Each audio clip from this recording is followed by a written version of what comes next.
पंडित दीनदयाल उपाध्याय जी ने क्या कहा था। श्यामा प्रसाद मुखर्जी जी ने स्पष्ट तरीके से कहा था कि अगर आप दूसरे दल के विधायक को अपने दल में शामिल कराते हैं तो पहले उनसे इस्तीफा दिलवाइए और इस्तीफा देश के जनादेश के थ्रू आप उनको अपने आप में लीजिए। लेकिन आज भारतीय जनता पार्टी के नेता डरा कर, धमका कर, लालच दे करके, ब्लैकमेल करके हर तरीके का प्रोपगंडा अपना करके दूसरे दलों के विधायकों को तोड़ने के काम कर रहे हैं। अगर किसी की मां ने दूध पिलाया है तो हिंदुस्तानी आवाम मोर्चा के विधायकों को तोड़कर दिखाए, स्थिति स्पष्ट हो जाएगी। दैनिक टाइम्स लाइव खबर के लिए इंतजार है।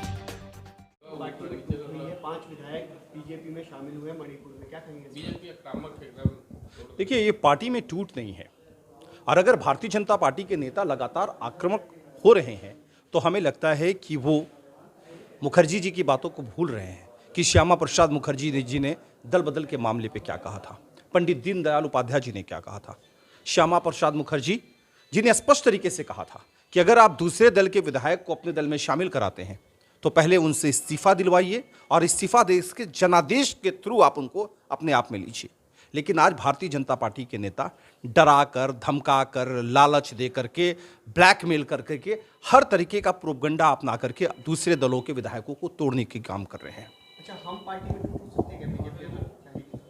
अगर किसी की मां ने दूध पिलाया है तो हिंदुस्तानी आवाम मोर्चा के विधायकों को तोड़कर दिखाए, स्थिति स्पष्ट हो जाएगी। बीजेपी कह रही है कि नीतीश कुमार ने भ्रष्टाचारियों के साथ हाथ मिला लिया है।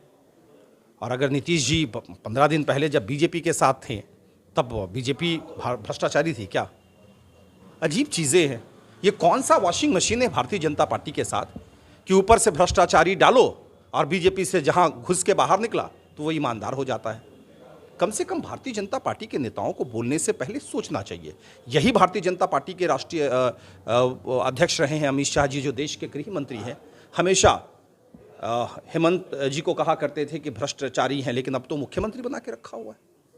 ये कहते थे महाराष्ट्र के जिनको अभी मुख्यमंत्री बना के रखा हुआ है, उनको कहते थे कि बड़ा भ्रष्ट आदमी है, लेकिन शिंदे जी को आज उन्होंने मुख्यमंत्री बना के रखा हुआ है। देखिए, इनके बयान को अगर आप पुराने बयान को देखें और आज के बयान को देखेंगे तो स्पष्ट हो जाएगी कि भारतीय जनता पार्टी नहीं, भारतीय भ्रष्टाचारी पार्टी है ये, जो वक्त के हिसाब से बयान बदलती है। क्या लगता है बिहार में जंगल राज आ गया? जिस तरीके से बीजेपी कह रही है कि लगातार अपराध बढ़ता जा रहा है बिहार में, क्या लगता है? 2018 में तो माननीय सुप्रीम कोर्ट ने कहा है कि उत्तर प्रदेश के हालात को देखकर ऐसा लगता है कि वहाँ जंगल राज है।